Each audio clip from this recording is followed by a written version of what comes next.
It's the subject of genuine transformation, and it's really an exciting, hopeful message. But it's not a message without work, and it's not a message without effort. It's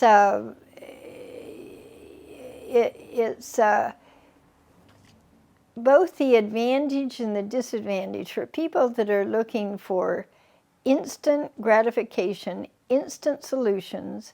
They're looking to feel inspired. They're looking to sit and meditate on having a mansion in whatever place that they're desiring to have a mansion in, and that they feel 10 minutes a day that it's going to drop from the heavens and it's going to be supplied to them.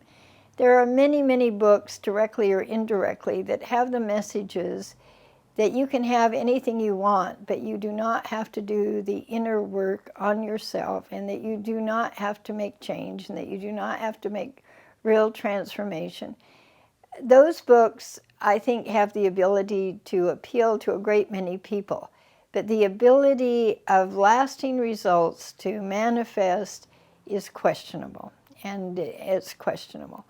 So I believe that basic to the work, to the theme in any and all of the writing, it is that if we're pursuing happiness, we're pursuing meaning, we're desiring to change, that we want to change, we need to be willing and able to really look at the areas. We have to do introspection on ourselves. We really, and I have in all of the books, introspection exercises, so people don't have to come up with their own. I have it there, they can write it in a journal, but we have to be more clear how we think. Where do we get stuck in our thinking? And in what ways has our thinking led to successes? It's not just looking at the negative, because we're powerful, creative beings, and all of us have been about amazing successes. And many times those amazing successes, we don't take time to honor them or reflect on them, but we may look at our faults, and again, we go into that circular thinking of self-criticism and negativity, and this is so hard and I'll never be able to do it. We are all capable of monumental change in a positive direction, and taking our strengths and taking those strengths and re-energizing them with directed will and going forward in the act of creating. And we can become a co-creator with the universe itself. And we all have that power. There is no one without that power. But we have to look at what are the messages that we give to ourselves. How are the ways that we think? And we can't come to understand that without taking time for honest self-reflection and introspection.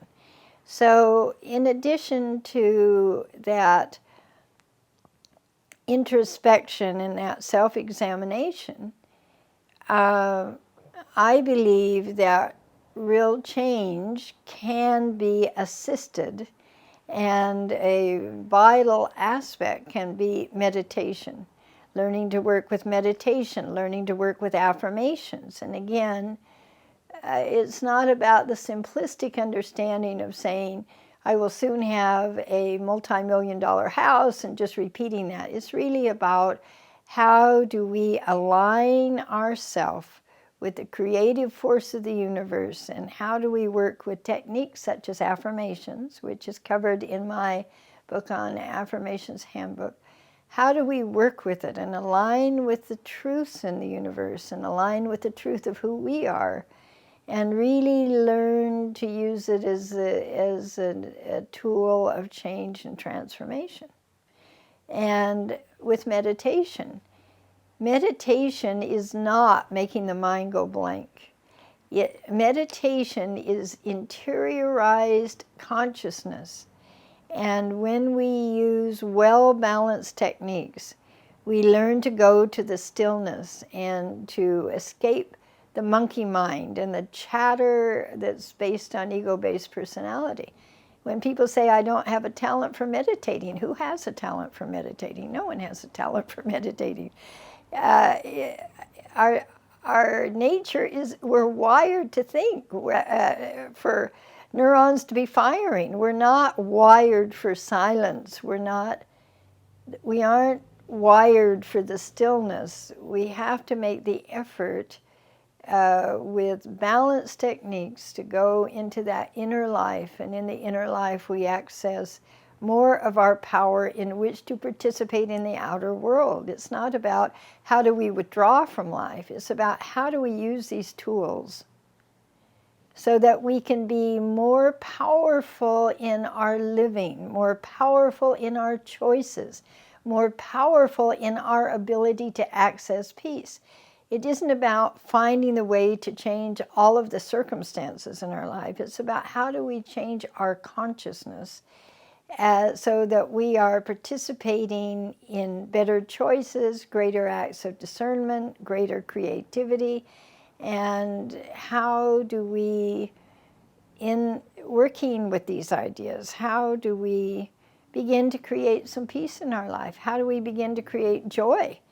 I think there are very few people that experience joy, peace, and happiness on a regular basis. So,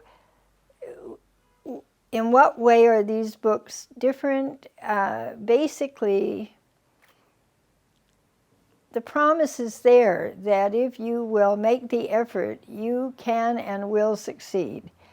But that's the good news. The bad news is it's going to take some effort. And it's not going to be instant gratification. And it's not going to be without the determination of the individual to make a change and to make a difference in their life.